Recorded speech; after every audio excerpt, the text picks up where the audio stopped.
10 handicap, looking to reduce the early extension in the spine and also eliminate the potential heel shanks on the occasional iron and wedge miss.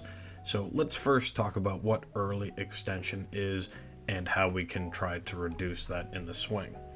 Early extension is often referring to the spine angle extending or standing up in the downswing. So we'll use this yellow line through the spine angle and monitor that angle relative to your spine in the backswing, where you can see it remains pretty steady. A secondary piece of information would be a position on the rear end, and maintaining contact with that would also mean you're maintaining your posture pretty well to the top, and you've done exactly that. Now in the downswing, the early extension will often be seen as, like I said, the body standing up, and then variance to your spine angle relative to that yellow line. It first usually starts with a little compression of the spine as you're squatting down and building up some ground force and some potential speed, then being released by jumping or using the ground force to extend the spine, creating somewhat of an opposite effect of speed back down at the ball. Not only is it doing that, but it's also creating a lot of space in here for your arms and hands to flip or scoop on the way through. So in a way, the early extension generates speed and also helps close the club face. That's why it's such a natural occurrence for a lot of people in the golf swing. If you hand them a golf club and just say go after it, they'll try to jump up and flip the club face through to square it up. Now let's get back to the root of where your issues are. Why do you early extend or jump up? I believe it's because if we get to your first club face position in the backswing, P2, we'd like to see that face angle also match with this spine angle line we've been using. You've rotated it. If we go off 60 to about 79, yeah, you're about 10 degrees open with the face right in the takeaway. We'll keep that line and monitor the face angle again at P5, which is the position just before impact, and let's see where that face is relative to our square angle. It has opened up even more. So relative again to the 60 degree square angle, you're now almost 80, so 20 degrees open with that face. Now here comes the choice. Right before impact P5, the club face is still open. You have two options.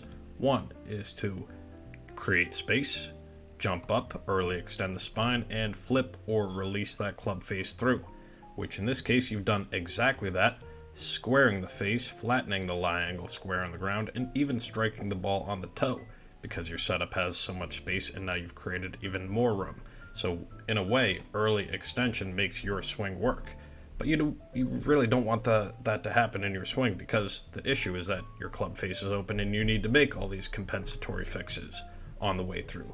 So the solution is close the club face, but it's not going to be as simple as that, because if you go ahead and change your grip and get your club face to angle a bit more down in the downswing, and then you proceed to do all of the other movements you've been doing, early extending and then also closing a closed face, you're going to hit pulls and pull hooks to the left.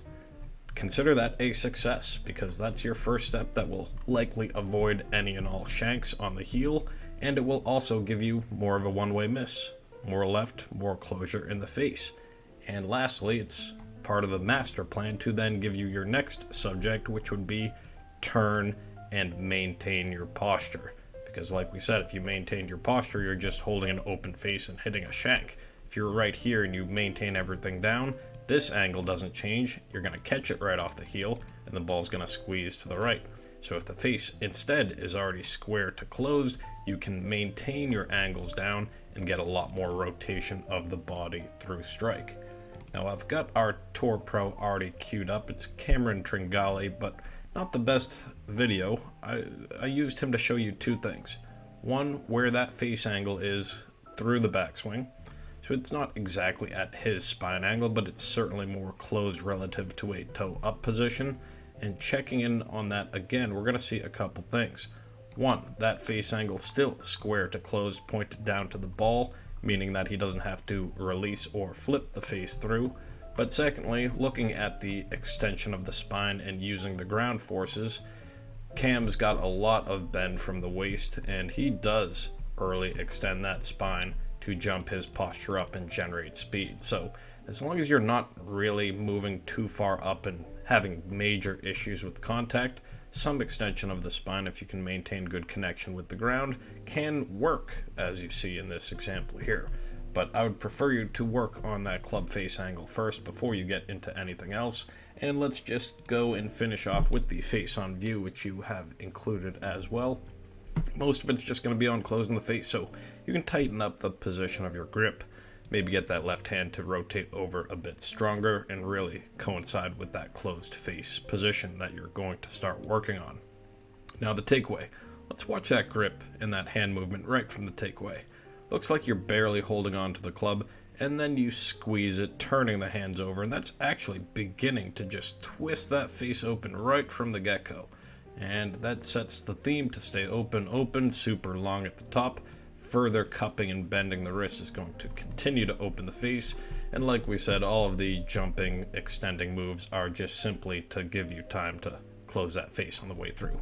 So you've done it well on these swings that you have sent in. The timing is there, but if you reduce the open face in your backswing, you reduce all this timing, you reduce the early extension, and it will be a long grind, but you will be headed in the right direction. Good luck. Sendaswing.com.